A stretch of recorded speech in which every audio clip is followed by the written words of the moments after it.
Selamat datang kembali dalam eksplorasi kita hari ini. Terima kasih sudah bergabung lagi. Kita akan menyelami buku The Light Switch karya Jack Shaffer. Dia ini kan mantan agen FBI yang sekarang jadi psikolog. Betul. Perspektifnya jadi menarik ya, dari dunia interogasi ke hubungan personal. Nah, kali ini kita fokus banget ke satu bab 7. Judulnya, Merawat dan Mempertahankan Hubungan Jangka Panjang. Topik yang krusial ya. Karena hubungan jangka panjang itu yang nggak bisa jalan sendiri aja gitu. Ya, bener banget. Nggak bisa autopilot. Butuh usaha sadar. Dan katanya bab ini nawarin strategi praktis nih. Betul. Intinya, Shaffer bilang hubungan jangka panjang itu butuh perawatan aktif. Dia pakai akronim CARE. CARE, oke. Apa aja tuh CARE? C itu untuk compassion atau kasih sayang, A untuk active listening, mendengarkan aktif, R itu reinforcement, penguatan, dan E empathy atau empati. Oke, CAR. Compassion, active listening, reinforcement, empathy. Kita bedah satu-satu ya. Mulai dari C, compassion, kasih sayang. Gimana penjelasannya di buku? Ada cerita yang cukup kuat di buku ini soal seorang korban penculikan. Oh iya, gimana ceritanya? Jadi bertahun-tahun setelah dia diselamatkan, dia ketemu lagi sama agen FBI yang dulu wawancara dia. Nah, si korban ini bilang makasih banget ke agen itu. Karena udah nyelamatin dia. Bukan cuma itu, dia bilang agen itu menyelamatkan hidupnya bukan karena penyelamatan fisik, tapi karena kebaikan dan ya kasih sayang yang ditunjukin si agen pas wawancara dulu. Padahal agennya sendiri udah agak lupa detailnya. Wah, itu dalam banget ya. Berarti tindakan kecil penuh kasih sayang itu dampaknya bisa luar biasa. Bahkan mungkin lebih dari yang kita kira ya. Persis, justru dalam hubungan jangka panjang, konsistensi tindakan-tindakan kecil kayak gitu yang membangun rasa aman. Gak harus gestur besar, tapi kepedulian tulus yang dirasakan. Oke, paham. Soal compassion. Sekarang A, active listening. Mendengarkan aktif. Ini kan istilah yang sering kita dengar ya. Apa yang beda di sini? Penekanannya di sini terkait sama ranjau kata atau tombol panas pasaran kita. Maksudnya tombol panas? Ya, topik-topik sensitif yang kalau diungkit bisa bikin pasangan kita langsung bereaksi negatif. Mungkin karena trauma lama atau rasa nggak aman tertentu. Kan kalau hubungan udah lama, kita jadi tahu banget tuh titik-titik itu. Ah, iya. Paham. Terus hubungannya sama mendengarkan aktif apa dong? Nah, mendengarkan aktif di sini bukan cuma soal dengerin kata-katanya, tapi juga memahami nuansa itu.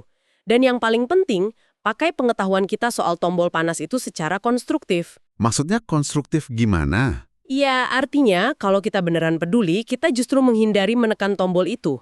Apalagi pas lagi konflik. Jangan malah dipakai senjata buat menang argumen. Itu kayak pengkhianatan kecil yang merusak kepercayaan. Wah, itu poin bagus banget. Jadi mendengarkan aktif itu termasuk menahan diri juga ya. Pakai pemahaman kita buat melindungi, bukan nyerang. Ada tips lain nggak soal mendengarkan aktif ini? Ada beberapa. Misalnya, biarkan pasangan selesai ngomong dulu. Kedengarannya simple, tapi sering banget kita motong pas emosi lagi naik. Betul. Sering nggak sabaran ya? Terus, pilih waktu dan tempat yang pas buat diskusi penting. Jangan bahas yang berat-berat pas lagi capek atau di tempat umum. Oke. Menciptakan suasana yang kondusif ya. Lanjut. Pujian tulus. Coba lihat dari sudut pandang dia pas beda pendapat. Kalau pasangan salah, bantu dia selamatkan muka. Jangan dipermalukan. Dan, kalau udah panas banget, pakai time out. Jeda sebentar. Oke, lengkap juga ya tipsnya. Jadi bukan cuma dengerin pasif. Nah, setelah mendengarkan, kan kita merespon. Masuk ke R, reinforcement atau penguatan. Gimana caranya biar penguatan kita itu efektif? Kayaknya ini gampang salah juga ya. Bener banget, gampang salah. Shaffer nyebutin beberapa kesalahan umum nih. Pertama, ada tipe partner negativistik. Negativistik, gimana tuh? Ya, yang fokusnya selalu ke yang salah, yang kurang. Kritik melulu. Itu kan bikin capek ya. Iyalah pasti. Rasanya nggak pernah benar di mata pasangan. Mirip sama tipe kedua, partner perfeksionis. Standarnya ketinggian, nggak realistis, jadi susah banget mau muji atau ngasih apresiasi. Pasangannya jadi ngerasa, ya itu tadi, nggak pernah cukup baik. Oke, jadi terlalu kritis atau terlalu nuntut sempurna. Ada lagi? Ada. Ketiga, ya simpulnya, kurang perhatian positif. Kita semua kan butuh merasa dihargai ya. Pujian terus, ucapan makasih buat hal kecil, atau bahkan muji pasangan di depan orang lain, itu penting banget. Jadi jangan pelit apresiasi gitu ya? Iya. Nah, yang keempat ini agak unik kesalahannya. Ngasih penguatan yang salah sasaran. Kita sering sok tahu, ngasih hadiah atau apresiasi yang menurut kita bagus, tapi ternyata pasangan nggak pengen itu. Oh, kayak analogi anak kecil yang pengen sepeda tapi dikasih ensiklopedia itu ya? Nah, persis. Dua-duanya barang bagus, tapi nggak pas sama keinginannya. Jadi penguatannya nggak kena. Solusinya gimana dong? Ya, paling benar sih tanya langsung, atau perhatiin petunjuk-petunjuk kecil dari pasangan. Buku ini juga ngasih ide kotak kejutan.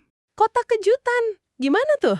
Jadi masing-masing nulis atau gambar hal-hal kecil yang diinginkan, masukin ke kotak. Nanti kalau mau kasih kejutan tinggal ambil satu dari situ. Jadi tetap ada unsur kejutan, tapi udah pasti sesuai keinginan. Wah, itu cerdas banget idenya. Praktis ya?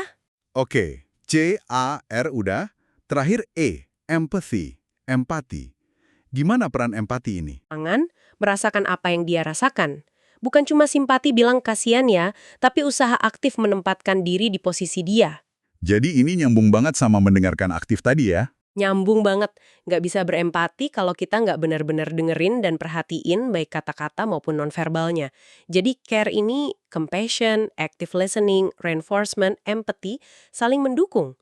Oke, jadi care ini fondasi buat merawat hubungan secara proaktif. Tapi kan namanya hubungan, pasti ada aja konfliknya. Bab 7 ini bahas soal konflik juga kan, terutama soal kemarahan. Ya, bahas banget. Konflik itu wajar. Yang penting cara ngelolanya.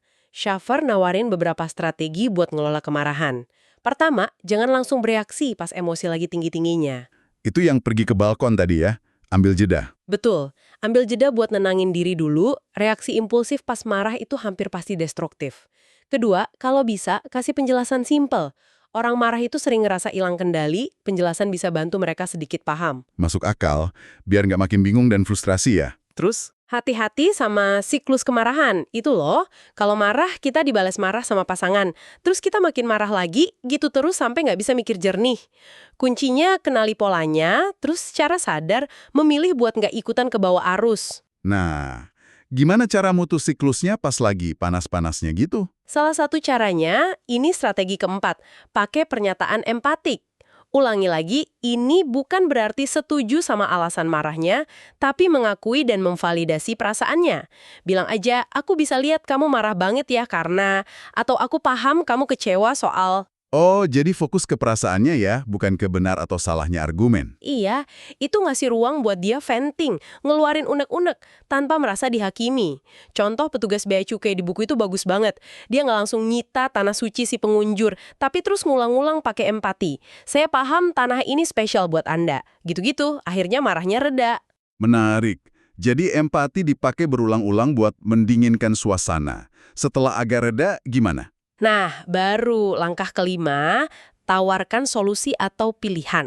Kayak petugas tadi, akhirnya dia nawarin pilihan. Serahin tanahnya terus masuk negara, atau simpen tanahnya tapi nggak bisa masuk. Teknik Anda pilih ini ngasih sedikit ilusi kontrol ke orang yang tadinya marah, jadi dia lebih mungkin nerima solusinya. Wah, ini strategi manajemen konflik yang terstruktur banget ya. Terlihat banget latar belakang FBI-nya. Tapi gimana kalau ya udah coba care, udah coba kelola konflik, tapi kok rasanya hubungan ini tetap aja berat atau malah udah di ujung tanduk? Buku ini realistis kok.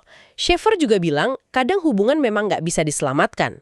Tapi dia juga menekankan banyak masalah bahkan yang kelihatannya parah itu sebetulnya bisa diperbaiki. Asal kedua pihak masih mau usaha dan komitmen. Mungkin perlu bantuan profesional juga kayak konselor. Jadi pesannya jangan buru-buru nyerah gitu ya. Kayak ngerawat taman tadi, butuh proses. Betul. Tapi ada satu saran unik banget di bagian ini, kayak semacam pelampung emosional terakhir gitu. Oh iya, apa tuh? Penasaran? Dia nyaranin pas hubungan lagi bagus-bagusnya nih, lagi mesra-mesranya. Coba deh kamu sama pasangan saling nulis surat. Surat isinya apa? Isinya semua hal positif yang kamu kagumi, kamu cintai, kamu hargai dari pasangan kamu. Tulis yang jujur, dari hati, terus suratnya dimasukin amplop, ditutup rapet, dan disimpan. Jangan dibaca dulu. Disimpan buat kapan? Buat keadaan darurat. Kalau suatu saat nanti hubungan kalian memburuk banget, sampai udah mikir mau pisah, nah, baru buka dan baca surat itu. Wah, Membaca lagi kata-kata cinta dan penghargaan dari masa lalu yang ditulis pas perasaan lagi di puncaknya, itu bisa jadi pengingat yang kuat banget soal fondasi hubungan kalian. Bisa jadi pemicu buat, mungkin mau coba perbaiki lagi? itu saran yang dalam banget ya. Benar-benar pengingat konkret di saat paling kritis. bisa jadi punya efek psikologis yang kuat. Iya, kayaknya gitu tujuannya. Oke, jadi kalau kita simpulkan dari bab 7 ini, intinya merawat hubungan jangka panjang itu kerja keras yang disengaja ya.